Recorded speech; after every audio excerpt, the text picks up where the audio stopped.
Hi ಎಲ್ರಿಗೂ ನಮಸ್ಕಾರ. Welcome back to ಶಾರಸುಧನ ಕಿಚನ್. ನಾನಿವತ್ತು ನಿಮಗೆ ತುಂಬಾ ಟೇಸ್ಟಿಯಾಗಿ ಕ್ವಿಕ್ಕಾಗಿ ಕ್ಯಾಪ್ಸಿಕಮ್ ರೈಸ್ ಬಾತ್ ರೆಸಿಪಿನ ಹೇಗೆ ಮಾಡ್ಕೊಳ್ಳೋದು ಅಂತ ವಿಡಿಯೋನ ಶೇರ್ ಮಾಡ್ಕೊಳ್ತಾ ಇದ್ದೀನಿ.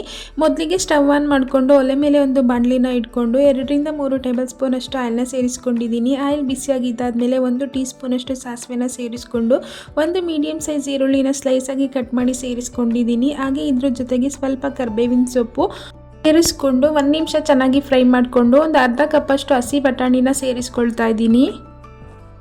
ಇದ್ರೆ ಸೇರಿಸ್ಕೊಳ್ಳಿ, ತುಂಬಾ ಚೆನ್ನಾಗಿರುತ್ತೆ. ಅಥವಾ ಒಣಗಿದ ಬಟಾಣಿ ಇದ್ದರೆ ಹಿಂದಿನ ದಿನವೇ ನೆನೆಸಿ ಸಪ್ರೇಟಲ್ಲಿ ಬೇಯಿಸ್ಕೊಂಡು ಈ ಟೈಮಲ್ಲಿ ಸೇರಿಸ್ಕೊಳ್ಬೋದು.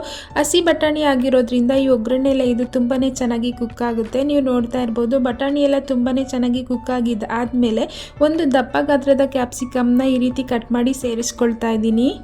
ಇನ್ನು ಇದ್ರ ಜೊತೆಗೆ ಒಂದು ಸಣ್ಣ ಟೊಮೊಟೊ ಹಾಗೆ ಒಂದು ಅರ್ಧ ಟೀ ಸ್ಪೂನ್ ಅಷ್ಟು ಶುಂಠಿ ಬೆಳ್ಳುಳ್ಳಿ ಪೇಸ್ಟನ್ನು ಕೂಡ ಸೇರಿಸ್ಕೊಳ್ತಾ ಇದ್ದೀನಿ.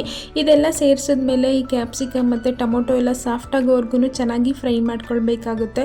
ಯಾವಾಗಲೂ ಮಕ್ಕಳಿಗೆ ಲಂಚ್ ಬಾಕ್ಸ್ಗೆ ಅಥವಾ ಬ್ರೇಕ್ಫಾಸ್ಟ್ಗೆ ಒಂದೇ ಥರ ರೆಸಿಪಿ ಮಾಡ್ತಾಯಿದ್ರೆ ಅವ್ರಿಗೂ ಬೋರ್ ಅನಿಸುತ್ತೆ. ಡಿಫ್ರೆಂಟಾಗಿ ಈ ಥರ ಮಾಡಿಕೊಡಿ, ಖುಷಿಯಿಂದ ತಿಂತಾರೆ. ಹಾಗೆ ಮನೇಲೂ ಅಷ್ಟೇ ಎಲ್ರಿಗೂ ಇಷ್ಟ ಆಗುತ್ತೆ. ಹಾಗೆ ಇದ್ರ ಜೊತೆಗೆ ರುಚಿಗೆ ತಕ್ಕಷ್ಟು ಉಪ್ಪನ್ನು ಕೂಡ ಈಗಲೇ ಸೇರಿಸ್ಕೊಳ್ತಾ ಇದ್ದೀನಿ. ಇವಾಗಲೇ ಉಪ್ಪನ್ನು ಸೇರಿಸ್ಕೊಳ್ಳೋದ್ರಿಂದ ಕ್ಯಾಪ್ಸಿಕಮ್ ಉಪ್ಪೆಲ್ಲ ಚೆನ್ನಾಗಿ ಇಟ್ಕೊಳ್ಳುತ್ತೆ, ಹಾಗೆ ಬೇಗನೆ ಸಾಫ್ಟ್ ಆಗುತ್ತೆ ಕೂಡ. ಅದಕ್ಕೋಸ್ಕರ ಈ ಟೊಮೊಟೊ ಮತ್ತು ಕ್ಯಾಪ್ಸಿಕಮ್ ಎಲ್ಲ ಲೈಟಾಗಿ ಸಾಫ್ಟ್ ಆಗೋವರೆಗೂ ಚೆನ್ನಾಗಿ ಫ್ರೈ ಮಾಡ್ಕೊಳ್ಳೋಣ. ಯಾರಾದರೂ ಹೊಸದಾಗಿ ನಮ್ಮ ವಿಡಿಯೋನ ನೋಡ್ತಾ ಇದ್ದರೆ ನಮ್ಮ ಚಾನಲ್ನ ಸಬ್ಸ್ಕ್ರೈಬ್ ಮಾಡಿಕೊಂಡು ಸಪೋರ್ಟ್ ಮಾಡಿ. ನೀವು ಇವಾಗ ನೋಡ್ತಾ ಇರ್ಬೋದು ಕ್ಯಾಪ್ಸಿಕಮ್ ಲೈಟಾಗಿ ಸಾಫ್ಟ್ ಆಗಿದೆ. ಈ ಟೈಮಲ್ಲಿ ಒಂದು ಚಿಟಿಕೆಯಷ್ಟು ಅರಿಶಿಣ ಪುಡಿನ ಸೇರಿಸ್ಕೊಳ್ತಾ ಇದ್ದೀನಿ. ಹಾಗೆ ಇದ್ರ ಜೊತೆಗೆ 1 ಟೀ ಸ್ಪೂನ್ ಅಷ್ಟು ಅಚ್ಕಾರದ ಪುಡಿ ಹಾಗೆ 1 ಟೀ ಸ್ಪೂನ್ ಅಷ್ಟು ಧನಿಯಾ ಪುಡಿನ ಸೇರಿಸ್ಕೊಂಡಿದ್ದೀನಿ. ಇದ್ರ ಜೊತೆಗೆ 1 ಟೀ ಸ್ಪೂನ್ ಅಷ್ಟು ಚಿಕನ್ ಮಸಾಲಾನ ಸೇರಿಸ್ಕೊಳ್ತಾ ಇದ್ದೀನಿ. ನಿಮಗೆ ಚಿಕನ್ ಮಸಾಲ ಇಲ್ಲ ಅಂದರೆ ಬಿರಿಯಾನಿ ಮಸಾಲನೂ ಕೂಡ ಸೇರಿಸ್ಕೊಳ್ಬೋದು ಅಥವಾ ಗರಂ ಮಸಾಲಾನ ಕೂಡ ಸೇರಿಸ್ಕೊಳ್ಬೋದು.